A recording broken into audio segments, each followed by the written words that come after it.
नमस्कार, नमस्ते, राधे राधे साथियों। आज अपन रक्षा विज्ञान को कंप्लीट करेंगे आँख वाली दृष्टि से और इसमें जो भी चीज़ें अपडेटेड हैं उनको भी बताते हुए चलूँगा, जैसा कि आपने थंबनेल भी देखा होगा। और इस क्लास में साल भर की जितनी भी घटनाएँ हैं रक्षा विज्ञान से संबंधित उनको हम लोग जोड़-जोड़ के और आसान ट्रिक्स के ज़रिए आसान भाषा में इस तरह से पढ़ेंगे कि कोशिश रहेगी कि चीज़ें आप लोगों को याद हो जाएँ। और तबीयत नासाज है, इस वजह से आवाज़ में बदलाव आप लोगों को प्रतीत हो रहा होगा, तो उसके लिए खेद ही है और तो कुछ नहीं कर सकता। तो आगे बढ़ते हैं, सबसे पहले देखते हैं जोरावर। जोरावर क्या है? ये एक हल्का युद्धक टैंक है। टैंक आप लोगों ने देखा होगा, ना देखा हो तो वो वॉर फ़िल्म में देखा होगा। इस तरह की पहिए होते हैं, उसमें लंबे-लंबे चेन चढ़ी होती है और वो जो है रेत और कीचड़-उचड़ सब जगह चल जाता है, बीच में सैनिक रहता है और इस तरह से तोप रहती है। तो हल्का युद्धक टैंक है, ये हल्का है इसलिए ये चर्चा का विषय है। डीआरडीओ द्वारा इसका परीक्षण किया गया है। ठीक है, परीक्षण, देखो कोई चीज़ बनती है दोस्तों तो पहले उसके कई परीक्षण होते हैं, उसको कई कसौटियों पे कस के देखा जाता है कि ये सही है कि नहीं है, इसलिए कई परीक्षण होते हैं, तो ये पहला परीक्षण था। ऐसे ही आपने देखा होगा मिसाइलों के भी तमाम परीक्षण चलते रहते हैं। जब कई परीक्षणों से गुजर जाती है वो चीज़ और जब आश्वस्त हो जाते हैं पूरे तरीके से जो हमारे अधिकारी कर्मचारी हैं सेना से संबंधित, तब उसको सेना में शामिल किया जाता है, तो इसका परीक्षण हुआ है। और एक डोगरा जनरल थे, उन्हीं के नाम पर इसको नाम दिया गया है जोरावर सिंह। अच्छा, आप लोगों ने सुना होगा गाँव में जैसे झोला है, झोला को आपके यहाँ तो पता नहीं, हमारे यहाँ कहते हैं झोरा। झोरा या फिर आप उसको पढ़िए जोरा।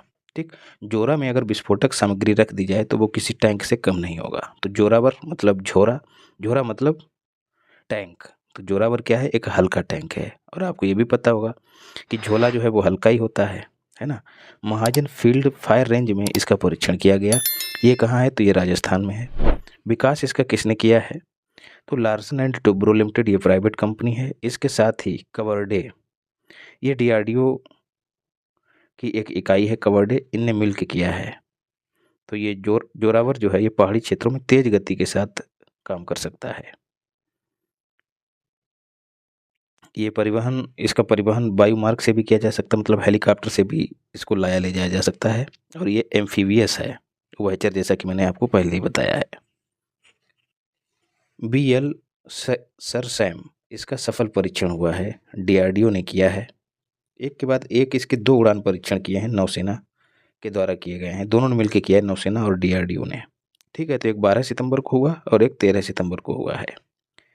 नाम इसका देख लेते हैं, VR SRSAM vertical launch short range surface to air missile. ठीक है, मिसाइल आप लोग जानते हैं, एक होती बैलिस्टिक मिसाइल, ये पहले ऊपर जाती है और फिर हमारा जो वायुमंडल है उससे बाहर निकल जाती है और इस तरह से जाती है, और लंबी दूरी की मिसाइल होती है और जो टारगेट होता है उसको हिट करती है। और एक होती क्रूज मिसाइल, ये हमारे वायुमंडल में ही रहती है, कुछ ऊपर उठती फिर सीधे जाती है और थोड़ा बहुत और विचलन होता है और टारगेट को सीधे हिट करती है।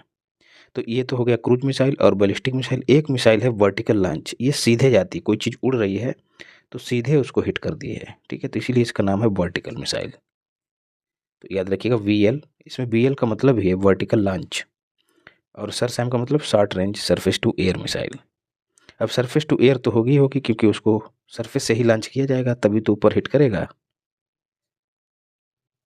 फिर है मालपे और मुल्की, इनका जलावतरण हुआ है। ये एंटी सबमरीन जो पनडुब्बियाँ होती हैं, जो दुश्मन है उसकी पनडुब्बियों को नष्ट करने के लिए, डिस्ट्रॉय करने के लिए, ये सैलो वाटर क्राफ्ट हैं, मतलब उथले पानी में चलने वाले पोत हैं। चौथे और पाँचवें हैं, याद रखिएगा, इनका कोच्चि में जलावतरण किया गया 2019 में। कोचीन शिपयार्ड और जो रक्षा मंत्रालय है दोनों के बीच समझौता हुआ था। कहा गया था कि 8 ऐसे पोत बनाए जाएंगे। इनका नाम जो है बंदरगाहों के नाम पे रखा गया है, ये भी याद रखिएगा। ये पोत तटीय जलों में पनडुब्बी रोधी अभियानों को संचालित करने में सक्षम होंगे। इससे पहले 3 पोत और बन चुके हैं, उनके नाम है माहे, मालवन और मांगरोल। ये जो मुल्की और मालपे हैं, ये दोस्त कर्नाटक में एक ज़िला है इडुप्पी, वहीं पर 2 बंदरगाह हैं, याद रखिएगा। तो ये सारे नाम जो हैं, 3 ये पहले से हैं, इनका जलावतरण हो चुका है, 2 और अभी किए गए जिनको हमने ऊपर पढ़ा है। तो मालपे और मुल्की कहाँ है? कर्नाटक में। यदि ऐसे पूछ लिया जाए तो आप इसको भी जहन में डाल लीजिएगा।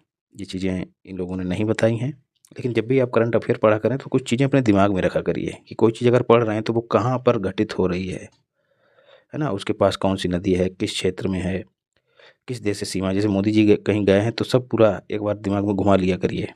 वैसे मेरी कोशिश रहती है कि सारी चीज़ें आपको कवर करा के दे दूँ, लेकिन कुछ सीमाएँ रहती हैं, जैसे वीडियो लंबी हो जाना, तो इसके चलते कुछ मैं भी कंजूसी दे देता हूँ। अग्नि 4 का सफल परीक्षण, देखिए परीक्षण ही हो रहा है, तो ऐसे तमाम परीक्षण होते रहते हैं। सितंबर 2024 में चांदीपुर, तो जो मिसाइल शामिल कर ली जाती है, ये जो भी कोई ऑब्जेक्ट है उसको शामिल कर लिया जाता है तो ज़्यादा इम्पोर्टेंट हो जाता है। सब परीक्षण तो चलते ही रहते हैं, वो इतने ज़्यादा इम्पोर्टेंट नहीं होते, या तो कोई यूनिक परीक्षण हो। तो अग्नि 4 मिसाइल का सफल परीक्षण किया गया, एकीकृत परीक्षण रेंज चांदीपुर ओडिशा में। ये मध्यम दूरी की बैलिस्टिक मिसाइल है, ठीक है। पृथ्वी भी बैलिस्टिक मिसाइल है, ये भी याद रखिएगा। और जो बैलिस्टिक मिसाइलें होती हैं वो सरफेस टू सरफेस ही मार करती हैं, याद रखिएगा। और जो क्रूज मिसाइलें होती हैं वो भी सरफेस टू सरफेस ही मार करती हैं, भले ही इनका पाथ अलग अलग हो। तो अग्नि 4 इसकी जो मारक क्षमता है, ठीक है, ये 4000 किलोमीटर है। इस अग्नि में जो 4 लगा हुआ है वो इसकी मारक क्षमता से उसको जोड़ के याद रखिएगा, तभी आप ये मारक क्षमता भी याद रख पाएंगे। इसमें 2 सिस्टम लगे हुए हैं, एक रिंग्स और एक मिंग्स, इनको भी जहन में डाल लो। इनकी वजह से मिसाइल नेविगेशन सिस्टम का यूज करके सटीकता से अपने लक्ष्य को भेजती है। फिर है समुद्र प्रताप, ये प्रदूषण नियंत्रण पोत है। आप लोग देखते होंगे कि कोई तेल का टैंकर आ रहा है, उसमें कोई खामी आ गई है या फिर कोई मतलब पलट गया है या विस्फोट हो गया, तो जो तेल है वो फैल के वो समंदर की सतह पे फैल जाता है और जो जैव विविधता है समुद्री, उसके लिए नुकसान करता है। तो ऐसे ही प्रदूषणों से निपटने के लिए एक पोत स्वदेश निर्मित है, इसका निर्माण किया गया, जिसका नाम है समुद्र प्रताप। गोवा शिपयार्ड लिमिटेड द्वारा इसको तैयार किया गया है। तो उद्देश्य तो मैंने बता ही दिया है। सेवैक्स 2 ये एक विस्फोटक है, इकोनॉमिक एक्सप्लोसिव लिमिटेड ये एक प्राइवेट कंपनी है, इसने इसका विकास किया है। ये जो वर्तमान में विस्फोटक हैं उनसे कई गुना शक्तिशाली है, इसलिए इम्पोर्टेंट है। इवन जो TNT है, ट्राई नाइट्रोटॉल्यून, इसकी फुल फॉर्म भी पूछ ली जाती है, इससे भी 2 गुना अधिक घातक है, इसलिए इम्पोर्टेंट है। इसको नौसेना ने प्रमाणित कर दिया, सर्टिफाई कर दिया है, याद रखिएगा। INS अरिघात, अरि मतलब दुश्मन, घात मतलब मारने वाला, तो ये भारतीय नौसेना में शामिल हुआ है, इसलिए मोस्ट इम्पॉर्टेंट है। विशाखापत्तनम में इसको शामिल किया गया है, ये एक पनडुब्बी है, स्वदेश निर्मित परमाणु पनडुब्बी है, याद रखिएगा परमाणु पनडुब्बी। अरिहंत श्रेणी की दूसरी पनडुब्बी है। अब सवाल बनता है पहली कौन सी थी? पहली INS अरिहंत थी, इस 2016 में नौसेना में शामिल कर लिया गया, तो अब अरिघात को शामिल किया गया है, याद रखिएगा। फिर गौरव लंबी दूरी का ग्लाइड बम है, ठीक है। ग्लाइड आप लोग जानते ही होंगे, पैराग्लाइडिंग, जिसमें हवा के सहारे कोई चीज़ हवा में उड़ते हुए एक स्थान से दूसरे स्थान तक जाती है। तो ये एक ऐसा बम है जिसमें पंख लगे हुए हैं, ठीक है, और इसको विमान से छोड़ा जाएगा और ये कहीं पर कोई टारगेट है धरती पर सतह पर उसको हिट करेगा। लेकिन इसकी एक खासियत ये भी है, ये विमान से छोड़ दिया जाएगा, उसके बाद भी इसको ऑपरेट किया जा सकता है। तो जो दुश्मन है उनके अड्डों को ख़त्म करने के लिए, नेस्तों नाबूद करने के लिए ये गौरव, इसका परीक्षण सफलतापूर्वक किया गया है।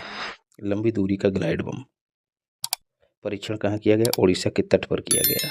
और जो विमान है जिससे किया गया तो सुखोई 30 MKI, इससे इसको लॉन्च किया गया था। और एक जो खास बात है आपको याद रखनी है, इसको अडानी डिफेंस ने भारत फोर्स लिमिटेड के साथ मिलके बनाया था, ये भी याद रखिएगा। इसका वजन जो है 1000 किलोग्राम है, GPS से लैस है, मतलब इसको ऑपरेट किया जा सकता है। हैदराबाद में एक और है रिसर्च सेंटर इमारत, इसने भी इसके निर्माण में सहयोग किया है। बैलिस्टिक मिसाइल प्रतिरक्षा प्रणाली का उड़ान परीक्षण, ठीक है, ये डिफेंस सिस्टम है बैलिस्टिक मिसाइल से बचने के लिए। तो इसका परीक्षण हुआ है, दूसरे चरण का हुआ है। 5000 किलोमीटर रेंज की जो भी मिसाइल हमारी तरफ आएगी ये उसको डिफ्यूज कर देगा, ख़त्म कर देगा, ऐसा सिस्टम है। प्रथम चरण की बैलिस्टिक मिसाइल प्रतिरक्षा प्रणाली को पहले ही तैनात किया जा चुका है, जो 2000 किलोमीटर तक की रेंज वाली बैलिस्टिक मिसाइलों को ख़त्म करेगी। लेकिन ये जो है इसकी क्षमता 5000 किलोमीटर की जो मिसाइल है उसको मार गिराने की है।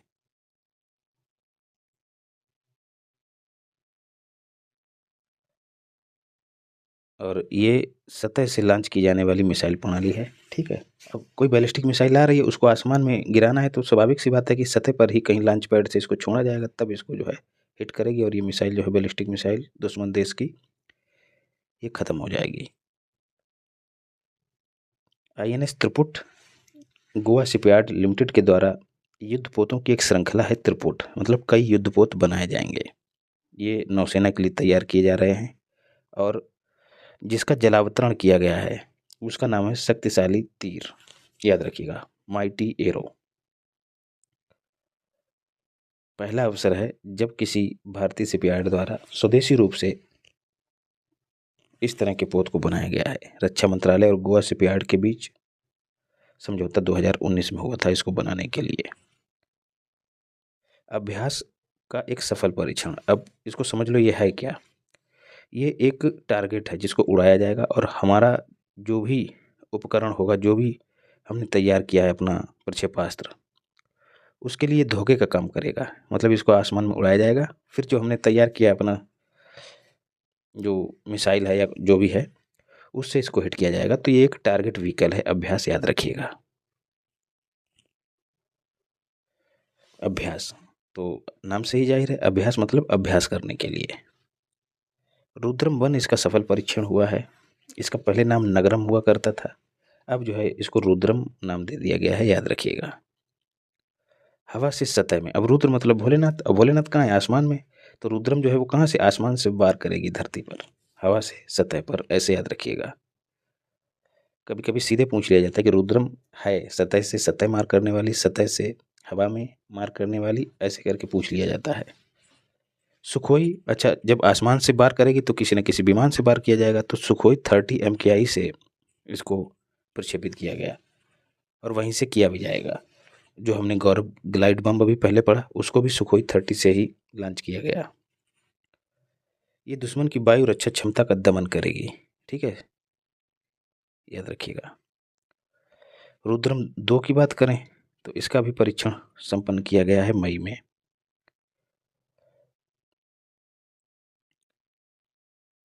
फिर है ब्रह्मोस, इंपॉर्टेंट है। इसकी आपूर्ति की है भारत ने किसको? फिलीपींस को। राजधानी है इसकी मनीला।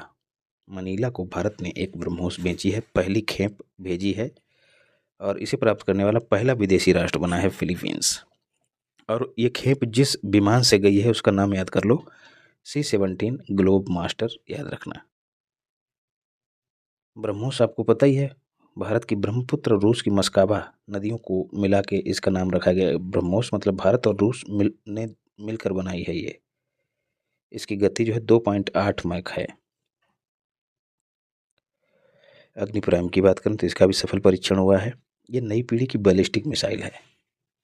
इसका सफलतापूर्वक परीक्षण हुआ है। कहाँ से? APJ अब्दुल कलाम द्वीप, उड़ीसा में। इसका पहले नाम क्या हुआ करता था? व्हीलर द्वीप। व्हीलर द्वीप। तो ये अग्नि प्राइम है, मतलब ये हल्की मिसाइल है, इसकी मारक क्षमता भी कम है। अभी हमने इससे पहले अग्नि 4 को देखा था, तो है ठीक, इसकी प्रकृति वही है, सरफेस टू सरफेस मार करती है, लेकिन इसकी क्षमता 1000 से 2000 किलोमीटर है। रोड या प्लेटफॉर्म से लॉन्च किया जा सकता है और ये हल्की है और ज़्यादा एडवांस है। FWD 200B भारत का पहला स्वदेशी बम वर्षक UAV है, अनमैन्ड एरियल व्हीकल। बस इतना ही याद रखिएगा। इसका अनावरण किया एक प्राइवेट कंपनी ने बनाया है। अब पनडुब्बी रोधी एक पोत, 2 पोत और हैं, अग्रे और निचय। इससे पहले हमने मालपे और मुल्की को पढ़ा था। इनको कोचीन शिपयार्ड लिमिटेड ने बनाया था, लेकिन ये अग्रे और अक्षय ये 2 और हैं, इनको मार्च 2024 में लॉन्च किया गया। मिसाइलों को हम ऊपर पढ़ चुके हैं, अरिहंत और अरिघात। तो चाहे मालपे मुल्की हो, चाहे अरिहंत अरिघात हो, चाहे अग्रे या अक्षय हो, ये सब क्या हैं? पनडुब्बी रोधी हैं। गार्डन रीच शिपयार्ड लिमिटेड जो है अग्रे और अक्षय इन 2 को बनाई है। 8 बनाए जाने थे, उनमें से ये 5वें और 6ठे हैं, मतलब 2 और बनाने हैं और 4 बन चुके हैं। उन 4 में पहला कौन सा था? तो अरनाला। बस इसी को याद रखिएगा। मिशन दिव्यास्त्र मार्च 2024 में DRDO ने MIRV प्रौद्योगिकी से लैस अग्नि 5 मिसाइल का प्रथम उड़ान परीक्षण किया। ठीक है, परीक्षण किसका किया गया, अग्नि मिसाइल का। लेकिन उसमें एक नई टेक्नोलॉजी जोड़ी गई MIRV। तो जो नया मिशन बना उसी मिशन का नाम रखा गया मिशन दिव्यास्त्र। तो ये MIRV जो तकनीक है, टेक्नोलॉजी है, किसी दिव्यास्त्र से कम नहीं है। ऐसे जोड़ के इस नाम को याद रखिएगा। क्यों? क्योंकि ये अमेरिका, UK, रूस, फ्रांस, चीन जो संयुक्त राष्ट्र की जो सुरक्षा परिषद है, सिक्योरिटी काउंसिल, उसमें जो देश हैं उन सब के पास ये टेक्नोलॉजी है। भारत ने भी अब इस पे काम कर लिया है। और पाकिस्तान की एक मिसाइल है अबाबिल, वो भी इस टेक्नोलॉजी से लैस है। अब बात करते हैं MIRV है क्या। MIRV एक ऐसी टेक्नोलॉजी है जो एक साथ, जैसे अग्नि मिसाइल में इसको लगाया गया तो एक साथ कई टारगेट को ख़त्म करेगी। अग्नि मिसाइल पे इसको लगा दिया गया तो एक साथ कई टारगेट को जो है डिस्ट्रॉय करने की क्षमता मिसाइल में हो जाती है। बस यही है MIRV टेक्नोलॉजी। इसकी फुल फॉर्म देख लेते हैं। हाँ, multiple independently targetable re entry vehicle, नाम से ही जाहिर है इसका काम। फिर है ओशन ग्रेस, इसका उद्घाटन किया गया। ये पहला स्वदेश निर्मित एक टग है। टग है। अब बात करते हैं टग क्या होते हैं। बड़े पोत को खींचने वाली एक छोटी नाव होती। जैसे क्या होता है, जैसे बंदरगाह पर गया है कोई बड़ा सा पोत, ठीक है। अब कहीं संकरी जगह पे घुसाना, जैसे ये बंदरगाह है और यहाँ कहीं पे इसको, मान लिया ये गार्डन रीच शिपयार्ड है, यहाँ पर इसको मरम्मत के लिए ले जाना है। तो यहाँ पानी कम है तो ये कैसे जाएगा, अपनी क्षमता का पूरा इस्तेमाल नहीं कर पाएगा। तब यहाँ पर टग की भूमिका आती है। टग क्या करता है, इनमें फंसाएगा और इसको सही जगह पे खींच के लेके जाएगा। बड़े बड़े पोत होते हैं, उनको घुमाने में भी बहुत टाइम लगता है। अब बड़ा पोत जो है, अगर इसको कहें कि एकदम ऐसे घूम के ऐसे आओ तो बहुत दूर से इसको घुमाना पड़ेगा। लेकिन टग क्या करेगा, यहाँ पे अपना हुक फंसाएगा और इसका एक सिरा इधर खींच लाएगा, एक टग इधर जोड़ दिया जाएगा, वो इसका एक सिरा इधर ला जाएगा, मतलब एकदम उसी स्थान पर घुमा देगा। तो टग का काम यही है। बड़े पोत हैं, उनको खींचने की छोटी नाव होती है टग। ग्रीन टग ट्रांजिशन प्रोग्राम क्या है, जो केंद्रीय पत्तन पोत परिवहन और जलमार्ग मंत्रालय है, उसने लक्ष्य रखा है कि सभी टग जो हैं वो मेथनॉल, अमोनिया, हाइड्रोजन जैसे गैर जीवाश्म ईंधनों से उनको क्षमता जो है वो प्रदान की जाएगी। और लक्ष्य रखा गया कि 2030 तक जितने भी टग हैं भारत में, उनमें से कम 50% जो हैं वो ग्रीन टग में बदल जाएं। KG परियोजना, प्रथम तेल टैंकर स्वर्ण सिंधु, इसका शुभारंभ कर दिया गया है। KG का मतलब, के का मतलब कावेरी, जी का मतलब गोदावरी। मोदी जी के द्वारा, के का मतलब कृष्णा है, माफ़ कीजिएगा, जी का मतलब गोदावरी। कृष्णा गोदावरी बेसिन में एक ब्लॉक है जहाँ से कच्चा तेल निकाला जाता है। उस ब्लॉक का नाम ही रखा गया KG 98/2। तो वहाँ से तेल जब निकाला जाता है, उसी तेल को लेके एक तेल वाहक पोत है स्वर्ण सिंधु,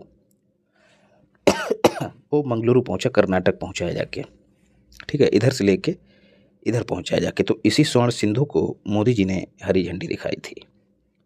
नाम इसका ब्लॉक के नाम पे है KG 98/2।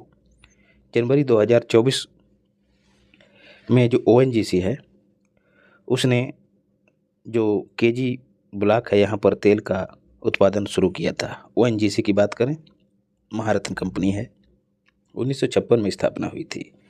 LIC उसके अंत में भी C है, ONGC के भी अंत में C है, दोनों को याद कर लेना। दोनों की स्थापना 1956 में की गई थी। स्वर्ण सिंधु क्या है, भारत का तेल वाहक पोत है। ये 2010 में ही बना था। V-SWORD का सफल परीक्षण यार सब गड़बड़ हो रहा है आज। सफल परीक्षण किया गया V-SWORD का फरवरी 2024 में। है क्या V-SWORD? इसकी फुल फॉर्म है very short range air defence system. कम ऊंचाई के जो हवाई खतरे हैं उनसे सुरक्षा दिलाने वाली एक सिस्टम है, एक प्रणाली है। स्वदेशी रूप से इसको बनाया गया है और DRDO की एक प्रयोगशाला है, रिसर्च सेंटर इमारत, जो कि हैदराबाद में है, इसने इसको बनाया है। अभी इसके 2 परीक्षण किए गए हैं, फरवरी 28 और 29 फरवरी को। तो V-SWORD याद रखना, कम ऊंचाई के हवाई खतरों से सुरक्षा प्रदान करने वाली एक डिफेंस सिस्टम है।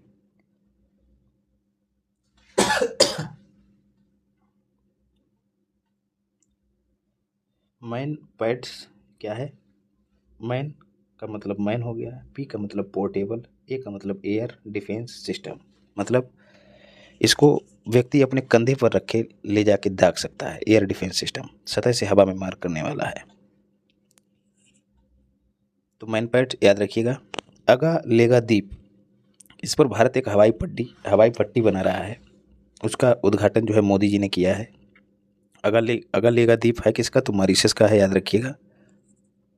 मोदी जी ने जो प्रधानमंत्री मॉरिशस के प्रविंद जगन्नाथ, उनके साथ वीडियो कॉन्फ्रेंसिंग के जरिए इसका उद्घाटन किया। 2015 में इसके निर्माण के लिए समझौता ज्ञापन पर हस्ताक्षर हुए थे। अगालेका द्वीप जो है भारतीय नौसेना के लिए ज़्यादा रणनीतिक महत्व का है। वहाँ पर अपना बेस स्थापित कर सकेगी भारतीय सेना। और जो मोजाम्बिक चैनल, और अभी हाल फिलहाल में आपने देखा होगा बहुत समुद्री डकैतियाँ हुई थी, ऐसी जो घटनाएं हैं उन पर अंकुश लगाने में काफ़ी हद तक मदद मिलेगी और हमको एक तरह से रणनीतिक बढ़त भी हासिल होगी। फरवरी 2024 में मॉरिशस में यूपीआई और रुपे कार्ड सेवाओं को भी मोदी जी ने लॉन्च किया था। तो ये एक अलग फैक्ट है, इसको याद रखिएगा। इसके साथ ही मॉरिशस भारतीय जनऔषधि परियोजना को लागू करने वाला पहला देश बन गया है। समर की बात करें तो ये एयर डिफेंस सिस्टम है समर भी, इसका परीक्षण किया गया। फुल फॉर्म है इसकी surface to air missile assured retaliation. तो सब एयर डिफेंस सिस्टम है समर। समर क्या करेगा? एक कम दूरी की त्वरित प्रतिक्रिया वाली सरफेस टू एयर में मार करने वाली एक मिसाइल सिस्टम है। मारक क्षमता 10 से 12 किलोमीटर है। कम उड़ान वाले हवाई लक्ष्यों को ये मार सकेगी, याद रखिएगा। आईएनएस संधायक भारतीय नौसेना में शामिल हो गया, इसलिए इम्पोर्टेंट है। नौसैन्य पोत गाह में जो है विशाखापत्तनम में इसका आयोजन किया गया, नौसेना में इसको शामिल कर लिया गया। संधायक का मतलब है विशेष खोज करने वाला। ऐसे ही आईएनएस इम्फाल को भी शामिल किया गया, इसको हम आगे पढ़ेंगे। तो एक परियोजना थी जिसके तहत 4 पोत बनाए जाने थे गार्डन रीच शिपयार्ड के द्वारा। उन 4 में से एक को शामिल कर लिया गया है, आईएनएस संधायक को। बाकी 3 अभी परीक्षण के दौर से गुजर रहे हैं। डीजल इंजनों द्वारा चलित होते हैं। अब बात करते हैं आईएनएस निरूपक की। ये सेवा मुक्त हो गया, इंपॉर्टेंट है। भारतीय नौसेना ने इसको सेवा मुक्त कर दिया। ये एक सर्वे शिप हुआ करता था, सर्वे करने के लिए, और हाइड्रोग्राफी में इसके योगदान के लिए इसे रोलिंग ट्रॉफी भी प्रदान की गई थी। ये फैक्ट भी याद रखिएगा, स्टेटमेंट के रूप में पूछा जा सकता है। और आपदा राहत के क्षेत्र में इसने विशेष योगदान दिया। और एक ऑपरेशन गंभीर जो कि 2004 में चलाया गया था, उसमें इसने अस्पताल की तरह काम किया था। पोत बहुत बहुत बड़े होते हैं, आपको पता होगा। अस्पताल की तरह काम किया था। 2004 में हुआ क्या था, इंडोनेशिया में सुनामी आई थी, उसमें इसने अपना योगदान दिया था, इसीलिए इसको रोलिंग ट्रॉफी दी गई थी। आईएनएस इम्फाल भी भारतीय नौसेना में शामिल हो गया। पीछे संधायक को पड़ा, अब इम्फाल को पड़ा। ये पहला ऐसा युद्धपोत है जो नॉर्थ ईस्ट के शहर के नाम पर रखा गया है। इम्फाल आपको पता ही है किसकी राजधानी है, कमेंट बॉक्स में बताइए। और यार लाइक वाइक करते चलिए, थोड़ा समझिए कि कैसी स्थितियों में वीडियो तैयार करके दे रहा हूँ। एकदम गला जवाब दिए बैठा है। प्रलय, ये एक मिसाइल है, इसका सफल परीक्षण किया गया। ठीक है, ये शॉर्ट रेंज बैलिस्टिक मिसाइल है लेकिन शॉर्ट रेंज की। प्रलय। अब युद्धाभ्यासों को देख लेते हैं। अच्छा, ये प्रलय जो है सरफेस टू सरफेस प्रलय आमतौर पर धरती पर ही होती है। ऐसी ही मिसाइल चीन के पास है, उसका नाम है डांगफेंग 12। और ऐसी ही मिसाइल रूस के पास है, उसका नाम है इस्कांदर। अब युद्धाभ्यासों को देख लेते हैं, इम्पोर्टेंट हैं। और इन पे मैंने एक वीडियो भी कराई है, उसको देख लेना तो चीज़ें और स्पष्ट हो जाएंगी। अल नजह ये भारत और ओमान के बीच होता है। आपको ज़्यादा फोकस इस पे करना है कि भारत और किस देश के बीच होता है। प्रायः यहीं से क्वेश्चन पूछ लिया जाता है, कभी कभार पूछ लिया जाता है कहाँ आयोजन हुआ, किस प्रकार का अभ्यास है, किन देशों कहाँ आयोजन हुआ, चौथा संस्करण है। तो अल नजह ओमान में आयोजित हुआ, द्विवार्षिक है, याद रखिएगा। युद्ध अभ्यास भारत और अमेरिका के बीच। महाजन फील्ड कहाँ है? राजस्थान में, 20वां संस्करण था, इसलिए इम्पोर्टेंट है। मित्र शक्ति भारत और श्रीलंका के बीच, श्रीलंका में आयोजित हुआ। मैत्री भारत और थाईलैंड के बीच थाईलैंड में आयोजित हुआ। अयुत्थाया भी भारत और थाईलैंड के बीच ही होता है, ये भी याद रखिएगा। तो मैत्री और अयुत्थाया इसको हम आगे पढ़ेंगे। नोमैडिक एलिफेंट भारत और मंगोलिया के बीच होता है। देखो एक बार जब आप इनको याद कर लेंगे ना किन किन देशों के बीच होता है, तो हमेशा के लिए छुट्टी मिल जाएगी, आपका आधा काम खत्म हो जाएगा। फिर आपको क्या करना रहेगा, फिर खाली आपको यही देखना रहेगा कि कहाँ आयोजन हुआ, तो इस चीज़ से मुक्ति मिल जाएगी। तो पहली बार दिक्कत हो सकती है कि किन देशों के बीच हुआ, तो इसलिए दिमाग में बैठा लो अच्छे से कि हमको ये तो करना ही करना है याद। तो नोमैडिक एलिफेंट भारत और मंगोलिया के बीच उमरोई मेघालय में हुआ है। यहीं पर शक्ति अभ्यास भी हुआ है, भारत और फ्रांस के बीच होता है। हरिमऊ शक्ति भारत और मलेशिया के बीच होता है, ठीक है, मलेशिया के बीच। फ्रांस और भारत के बीच जो 3 अभ्यास हैं जो जरूरी हैं, एक शक्ति हो गया है, शक्ति का प्रदर्शन कहाँ थल पर होता है, तो ये थल सेना का अभ्यास है। एक हो गया वरुण, वरुण का है कि जल के देवता हैं, तो ये नौसैन्य अभ्यास हो गया है। एक हो गया गरुण, गरुण कहाँ उड़ते हैं, गरुड़ जो है वो आकाश में उड़ते हैं, तो ये एयरफोर्स का अभ्यास हो गया। तो इस तरह से जोड़ के याद रखिएगा। जिम मैक्स नाम में ही छिपा है किन देशों के बीच, जे का मतलब जापान और इंडिया के बीच मैरीटाइम एक्सरसाइज नौसैन्य अभ्यास है, जापान में आयोजन हुआ और इसमें INS शिवालिक ने भाग लिया। सबको याद नहीं रखना, जो मेजर पोत होते हैं जो भाग लेते हैं उनको याद रखा जाता है। तर्कस भारत और अमेरिका के बीच संयुक्त आतंकवाद विरोधी अभ्यास मोस्ट इंपॉर्टेंट है, कलकत्ता में आयोजित हुआ है। शक्ति अभी मैंने ऊपर ही बताया भारत और फ्रांस के बीच कहाँ हुआ है, उमरोई मेघालय में, वहीं पर नोमैडिक एलिफेंट भी हुआ था, ऊपर ही बताया है। डस्टलिक ये भारत और उज्बेकिस्तान के बीच हुआ है, उज्बेकिस्तान में। सी डिफेंडर्स भारत और अमेरिका के बीच पोर्ट ब्लेयर मतलब अंडमान निकोबार में। धर्म गार्जियन भारत और जापान के बीच महाजन फील्ड कहाँ, राजस्थान में, ठीक है। धर्म की रक्षा कौन करते हैं, महाजन, मतलब सामान्य जन नहीं, महाजन वही धर्म की रक्षा करते हैं। तो महाजन फील्ड में, और धर्म की रक्षा कैसे करते हैं, युद्धों का अभ्यास करके। तो जो युद्धाभ्यास भारत और अमेरिका के बीच और धर्म गार्जियन दोनों कहाँ हुए, महाजन फील्ड, ऐसे जोड़ के याद कर लेना। समुद्र लक्ष्मण भारत और मलेशिया के बीच, ठीक है, इसको मैंने जो आपको PYQ कराया है 7 पेपरों का हल, उसमें मैंने बताया था करंट अफेयर्स में पूछा गया है। विशाखापत्तनम में आयोजित हुआ। कटलेस ये बहुराष्ट्रीय है, मतलब कई देशों ने भाग लिया, समुद्री अभ्यास है। कहाँ, पोर्ट विक्टोरिया में, सेशेल्स की राजधानी है विक्टोरिया, वहाँ पर आयोजित हुआ। INS तीर ने भाग लिया, ठीक है, क्योंकि बहुराष्ट्रीय है तो पूछा जा सकता है कि भारत का कौन सा पोत शामिल हुआ था। तो कट मतलब काटने की बात हो रही है, काटता क्या है, तीर से तीर ही काटता है, तीर चलते ना अभ्यास में, तो हमारा तीर ही गया था वहाँ पर तीरों को काटने के लिए। कुछ अभ्यास जो भारत में ही हुए वो मैंने एक साथ आपको दे दिए हैं। युद्धाभ्यास आपको भी बताया महाजन फील्ड में, नोमैडिक एलिफेंट उमरोई में हुआ है, शक्ति अभ्यास भी उमरोई में हुआ है। सी डिफेंडर्स अभी ऊपर बताया अंडमान निकोबार में हुआ है, पोर्ट ब्लेयर। धर्म गार्जियन अभी बताया था महाजन धर्म की रक्षा कहाँ हुआ है, महाजन फील्ड में। समुद्र लक्ष्मण कहाँ हुआ है, विशाखापत्तनम में। और सदा तंसिक ये जो है सदा तंसिक ये भारत और सऊदी अरब के बीच हुआ है। हरिमऊ शक्ति भारत और मलेशिया के बीच। खंजर भारत और किर्गिस्तान के बीच। डेजर्ट भारत और मिस्र के बीच, डेजर्ट साइक्लोन। और सूर्य किरण जो है भारत और नेपाल के बीच। एक पेज और है, वहाँ पर चीज़ें स्पष्ट हो जाएंगी। लेमितीय भारत और सेशेल्स के बीच, सेशेल्स में आयोजित हुआ। IMT ट्राइलेट इम्पॉर्टेंट है, पहला अभ्यास है ये, नहीं दूसरा संस्करण है। तो I का मतलब इंडिया, M का मतलब मोजाम्बिक, T का मतलब तंजानिया। तो मोजाम्बिक में इसका आयोजन हुआ। टाइगर ट्रंप, ट्रंप कहाँ के राष्ट्रपति हैं, अमेरिका के। तो टाइगर ट्रंप भारत और अमेरिका के बीच पूर्वी समुद्र तट पर। शांति प्रयास नेपाल में आयोजित हुआ। भारत, ये बहुराष्ट्रीय अभ्यास है, याद रखिएगा, शांति प्रयास इंपॉर्टेंट है। दोस्ती भारत मालदीव और श्रीलंका के बीच, मालदीव में आयोजित हुआ। सदा तंसिक अभी मैंने ऊपर बताया आपको, सऊदी अरब में, भारत और सऊदी अरब के बीच, राजस्थान में आयोजित हुआ।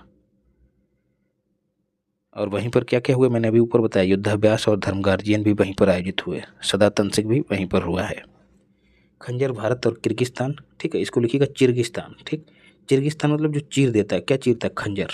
भारत और किर्गिस्तान के बीच, बकलोह हिमाचल प्रदेश में। साइक्लोन भारत और मिस्र के बीच, मिस्र में आयोजित हुआ। अब है डेजर्ट साइक्लोन, ये अलग है और केवल साइक्लोन अलग है। तो डेजर्ट कहाँ, UAE, साइक्लोन भारत में होता है, मतलब साइक्लोन कहा जाता है चक्रवात को। तो डेजर्ट और साइक्लोन मतलब भारत और यूएई के बीच। और संयुक्त सैन्य अभ्यास राजस्थान में आयोजित हुआ, डेजर्ट में ही आयोजित हुआ। ठीक है, हमारे यहाँ राजस्थान में भी तो है मरुस्थल, वहीं पर आयोजन हुआ। डेजर्ट नाइट भारत, फ्रांस और यूएई के बीच। सुखोई M13 ने इसमें भाग लिया था, जगुआर ने भी भाग लिया। अभ्यास अयुत्थाया भी आपको बताया, भारत और थाईलैंड के बीच, मैत्री भी इन्हीं दोनों के बीच होता है। एक्स विनवैक्स भारत और वियतनाम के बीच। ठीक है, विनवैक्स वियतनाम इंडिया, विन वैक्स ऐसे करके है एक्सरसाइज, नाम में ही छिपा है किन देशों के बीच। सूर्य किरण 17 भारत और नेपाल के बीच। ठीक है, पड़ोसी राज्य में ही हुआ है, पिथौरागढ़ उत्तराखंड में। अष्ट्रा हिंद भारत और ऑस्ट्रेलिया के बीच, पर्थ ऑस्ट्रेलिया में आयोजन हुआ। काजिंद भारत और कजाकिस्तान, काजिंद ऐसे, तो कजाकिस्तान और इंडिया। काजिंद का कजाकिस्तान में आयोजन हुआ। बोंगो सागर भारत और बांग्लादेश के बीच। ठीक है, बांग्लादेश ऐसे याद रखना, बांग्लादेश, बोंगो सागर। हरिमऊ शक्ति उमरोई मेघालय में आयोजित हुआ, भारत और मलेशिया के बीच। सिम्बैक्स मतलब सिंगापुर और India. Maritime exercise SIMBEX, bilateral exercise ऐसे याद रखिएगा, तो नाम में ही छिपा हुआ है सिंगापुर और भारत। आयोजन कहाँ हुआ? सिंगापुर में। मालाबार समुद्री अभ्यास, भारत, जापान, ऑस्ट्रेलिया और अमेरिका, जो क्वाड है उसके चारों देश इसमें शामिल हैं। और इसका 27वां संस्करण भी याद रखना है। मेजबान ऑस्ट्रेलिया है और भारत की ओर से INS कोलकाता और सह्याद्री ने हिस्सा लिया, याद रखिएगा, इंपॉर्टेंट है। अब कुछ तकनीकी प्रौद्योगिकी को भी देख लेते, 2 पेज हैं। भारत का 24वां परमाणु ऊर्जा संयंत्र गुजरात में काकरा पार परमाणु ऊर्जा संयंत्र, उसने अपना परिचालन प्रारंभ कर दिया, याद रखिएगा, जिसको काप्स 4 भी कहते हैं, जिसकी फुल फॉर्म है काकरा पार एटॉमिक पावर स्टेशन यूनिट 4। क्षमता है इसकी 700 मेगावाट इलेक्ट्रिक। ई का मतलब इलेक्ट्रिक है, तो यदि पूछ लिया जाए MWE की फुल फॉर्म क्या है? Megawatt electric.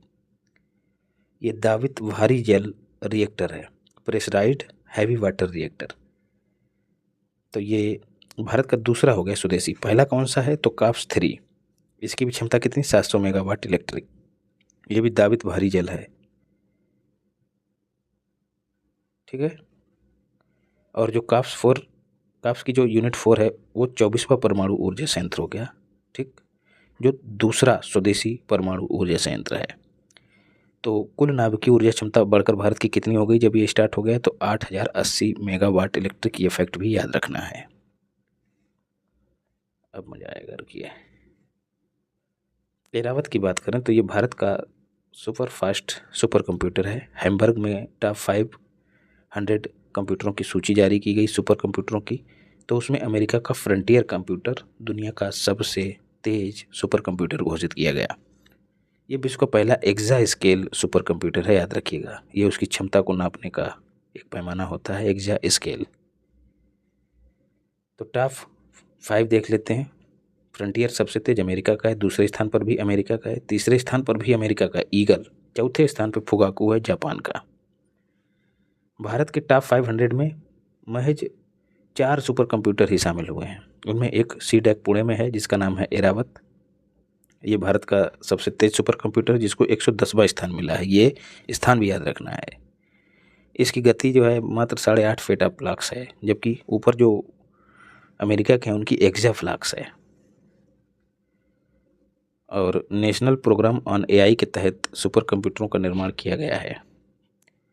और जो एरावत है, इसको बनाने के लिए नीति आयोग ने सुझाव दिया था कि $5 ट्रिलियन की जो हमारी अर्थव्यवस्था हमको बनानी है, उसके लिए इस तरह के सुपर कंप्यूटर होने चाहिए। इसी सुझाव को ध्यान में रखते हुए इसको तैयार किया गया है। दूसरा सीडैक पुणे में ही दूसरा है परम सिद्धि। ठीक, इसका चाहे तो स्थान छोड़ देना, 110वां खाली एरावत का याद रखना। फिर तीसरा है प्रत्यूष, ये भी पुणे में है। तो 3 पुणे में हो गए। चौथा है नोएडा में, ये इंपॉर्टेंट ज़्यादा है, इसका नाम है मिहिर। इसका स्थान भी याद रखना क्योंकि यूपी स्पेशल में पूछ सकता है। 388वां स्थान प्राप्त हुआ है।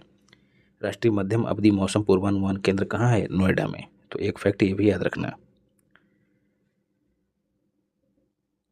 सर्वाधिक शक्तिशाली MRI, जो MRI आपने सुना होगा, जब कोई बीमारी होती है तो कराते हैं लोग, तो उसका नाम है आईसेल्ट। तो ये दुनिया की सबसे ज़्यादा मजबूत MRI है। इसने मस्तिष्क की तस्वीरें जो हैं वो खींची हैं और इसको विश्व की सबसे अधिक शक्तिशाली MRI मशीन है। इसको फ्रांस के परमाणु ऊर्जा आयोग ने विकसित किया है, याद रखिएगा। और इसने पहले कद्दू पर परीक्षण किया था, याद रखना।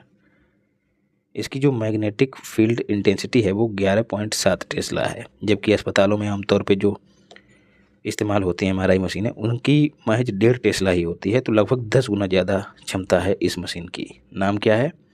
आईसेल्ट। तो इससे क्या होता है? MRI मशीन से अल्जाइमर, पार्किंसन जैसे जो रोग हैं इनको डायग्नोस्ट किया जाता है। अल्जाइमर याददाश्त की कमी हो जाती है और पार्किंसन इसमें गति और संतुलन जो है वो घट जाता है, व्यक्ति का हाथ पैर हिलने लगते हैं। तो कुल मिला के ये मस्तिष्क संबंधी विकार हैं, पार्किंसंस और अल्जाइमर। MRI की फुल फॉर्म पूछ लिया थी, magnetic resource resonance imaging. 3 dimensional ये इमेज देता है जिससे समझने में मदद मिलती है बीमारी को। और इसमें चुंबकत्व और रेडियो वेव्स का इस्तेमाल किया जाता है, याद रखिएगा। ऑप्शन में एक्सरेज भी दिया रहेगा, भ्रमित मत होइएगा। रेडियो वेव्स का इस्तेमाल होता है। दक्षिण पूर्व एशिया की पहली हाई स्पीड रेल का अनावरण किया गया इंडोनेशिया में, ठीक है। नाम उसका क्या है? वूश। वूश नाम है उसका। और चीन द्वारा वित्त पोषित है, मतलब चीन ने इसमें पैसा लगाया है। ये जकार्ता को जावा की जो राजधानी है बाडुंग उससे जोड़ती है। भारत में ऐसी कोई रेल संचालित नहीं है। इसकी गति 350 किलोमीटर है, जो अंतर्राष्ट्रीय मानकों के अनुसार हाई स्पीड रेल के रूप में वर्गीकृत की जा सके। है हमारे अनुसार हाई स्पीड रेल है कहाँ? मुंबई अहमदाबाद, जिस पर काम चल रहा है। लेकिन जो अंतर्राष्ट्रीय स्टैंडर्ड हैं उस पर अगर उसको देखा जाए तो एक भी ट्रेन भारत में नहीं है। तो जो ये Mumbai Ahmedabad high speed rail है ये जापान के सहयोग से बनाई जा रही है। जापान ने इसमें पैसा दिया है और ये एक तकनीकी का इस्तेमाल करेगा जापान, शिंकानसेन टेक्नोलॉजी। इसमें क्या होता है, जो ट्रेन चलती है वो पटरी से थोड़ा ऊपर चलती है, उससे घर्षण कम होता है, शोर कम होता है और इसमें टेक्नोलॉजी में बेहतर सिग्नलिंग की भी व्यवस्था होती है। तो इस तरह से दोस्तों हमने पूरा डिफेंस भी कंप्लीट कर लिया है। अब केवल आई दृष्टि में बचा है आर्थिक वाला हिस्सा और यूपी स्पेशल। उन दो को भी करा दूंगा, बस मुक्ति मिल जाएगी आप लोगों को और मुझे भी। तो जो लोग नए हैं वो सब्सक्राइब करें और लाइक भी करें और शेयर भी करें। बाकी पढ़ते रहिए, मस्त रहिए, स्वस्थ रहिए और मेरी तरह जो है बीमारी में मत व्यस्त रहिए, है ना। कुछ लापरवाही, क्या जब काम बिगड़ना होता है तो परेशानी आ ही जाती है। तो आप लोग ख्याल रखिए, हल्का फुल्का खाइए और बाहरी चीज़ें खाने से बचिए। हालांकि मैं नहीं खाया हूँ, फिर भी कुछ होता है तो गड़बड़ हो जाता है। ठीक है, मिलते हैं अगली क्लास में। धन्यवाद, राधे राधे।